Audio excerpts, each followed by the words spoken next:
Hello guys, ito papasok tayo dito sa tunnel, isang meditation tunnel ng Divine Mercy. So, tignan natin kung ano yung meron sa loob. Kung eksakto kung paano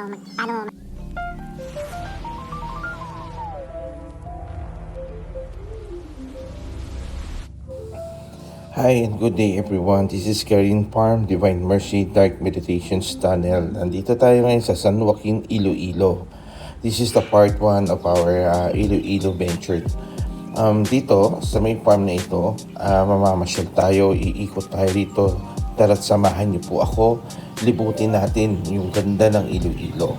This is the part 1 sa may Karin Farm Meditation Tunnel. Ayan.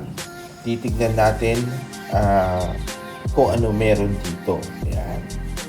Isang magandang lugar sa Iloilo to na madalas pinupuntahan ng mga turista at piling turista tayo rito, no? So, ayan. Makikita niyo yung farm, napakalawak, napakalaki.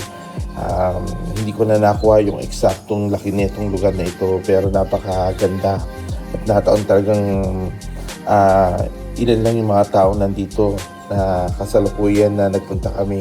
At ayan, makikita nyo, napakahaba ng hagdanan at matalik na hagdanan na ay aakitin natin. Pero we decided na mag-ano lang, sumakay, paakyat to sa pinakatuktok. Napakataas nga nito, as I said, iikot tayo kasama na ating mga kamahal na mga kaibigan. Shout out tayo sa mga pamilya na sa Iloilo. Ayan, kasama natin si Mami Carrots. Yan, ang tawag sa kanya is Mami Carrots. So, Anonymous. Si Anonymous. Ayaw niya magpakilala, pero kaya ang mga shot natin ay panay pasulyip-sulyip na sa kanya. Anyway, very thankful kami sa taong yan. And ayun, ikot-ikot kami. Kasama namin yung dalawang sasakyan yung golf cart na sinakyan namin pa itaas, matalik, napakaganda ng lugar at patatala mo kagad yung kung gaano siya kataas and tanaw yung dagat. Ayan, napakalawak ng lugar. Napakit tayo ngayon dyan. Si Manong husay magmaneho, may kasamang kwentuhan pa yan kay Mama Karats. Ayan.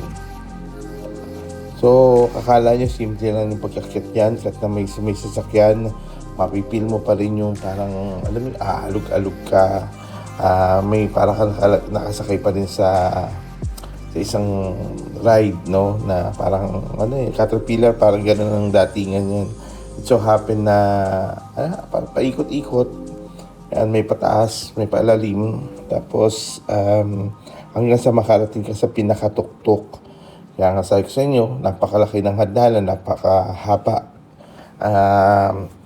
Ang akitin mo bago marating itong napakagandang itaas. Ayan, una-una mo makikita yung puting cross dyan sa bandang likuran. Ayan, bakit dyan, bandang itaas.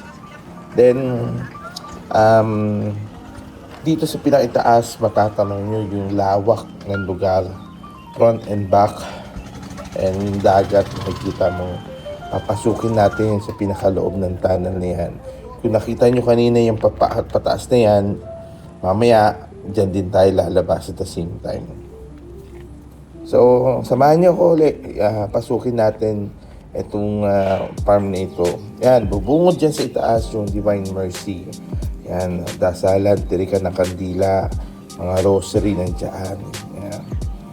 Baka malalaman nyo kung bakit may Divine Mercy dyan sa loob. And yun ang ating ipapakita. Napakaganda na napakalaking krus na nakatayo. And mararamdaman mo yan later on. So, okay, maiinip. Ayan, papasok na tayo.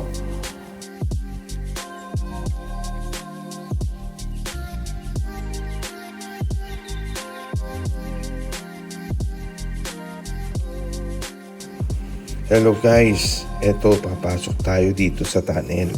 Isang meditation tunnel ng Divine Mercy. So, tignan natin kung ano meron sa loob. Kung eksaktong kung paano mag-transition ang isang kaluluwa going to heaven.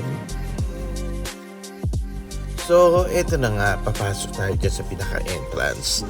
Dito pa lang sa bungad, meron ng mensahe. ang Divine Mercy Dark Meditation.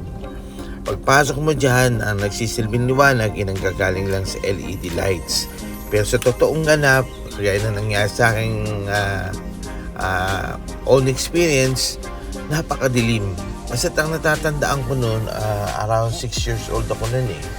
Ang natatandaan ko noon, lakad lang ako ng lakad na sinusundan ko yung boses ng babae na nagsasalta sa akin that time. Then all of the sudden, may bigla akong nakitang liwanag at ang tumambad sa akin, walang iba kundi ang mahal na Birhen Maria. Dito naman, ipinakita ko rito yung maliit na prayers room nila. Ang nagpakita naman dito, tumambad dito, yung Divine Mercy. Kaya nga dun from sa labas, yung nakita nyo may mga rosary, ayan, kaya may Divine Mercy dun sa labas. So anyhow, continue natin. Ito yung totoong ganap natin. Ayan, napakadilim dyan. Ganyan na ganyan, madilim na madilim. Hanggang sa unti-unting may liwanag na ako natatanaw. Ayan. Yung ilaw na yan, yung liwanag na yan, unti-unting lumalakas. Yan yung moment na naglalakad-lakad ako. Unti-unti yung sinag na liwanag niyon lumalaki.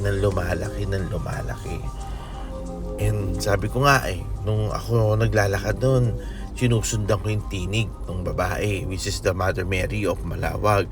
Tapos nililingon ko pa kung saan ako nanggaling. Sabi ko gano'n, asan kaya ako nito? Ano kaya makikita ko rin sa pinakadulo? Sabi ko gano'n.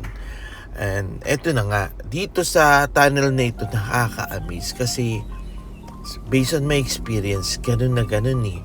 Yung liwanag na yan, paliwanag yung ilaw, bigla na lang, ayun, may mga kagaya ng mga soul, o yung mga tao na nandun sa langit, na napakarami, ganun.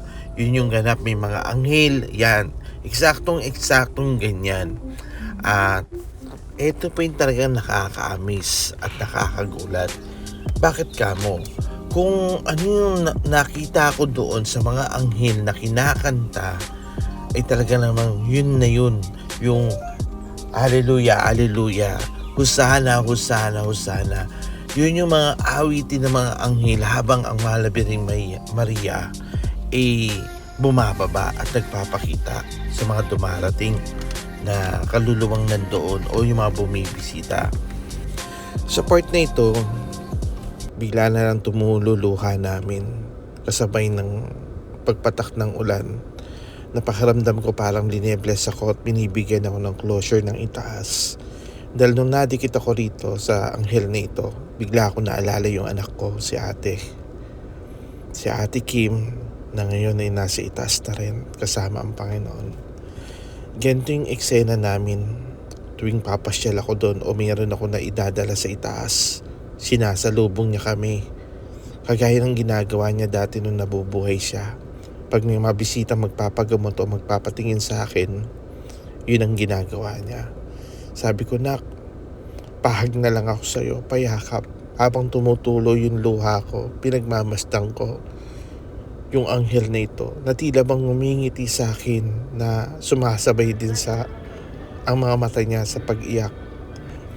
Iba yung pakiramdam, parang binigyan ako ng closure ng Panginoon. Kaya very thankful ako nakarating ako dito sa lugar na ito. Knowing na ganun pala talaga ang sitwasyon dito sa mundo natin. Darating yung oras natin kung kailan tayo tatawagin ng Panginoon. Kaya napaka-bless ng mga sandaling ito na makita ko itong lugar na ito. Kaya nagpapasalamat ako sa taong nagdala sa amin dito. Kaming buong pamilya ko, very thankful. Very thankful kami.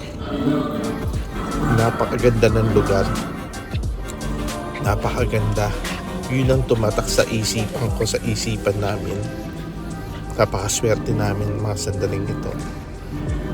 Yung pagod hindi namin maramdaman, pero yung tanawin na ito, yun yung nagpapawi ng lungkot at yung pakiramdam ng pag-ulila namin sa taong nawala na.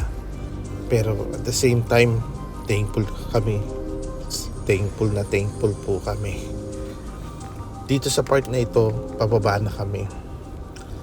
Pabalik na kami sa pinakabungad kung saan kami nagsimula.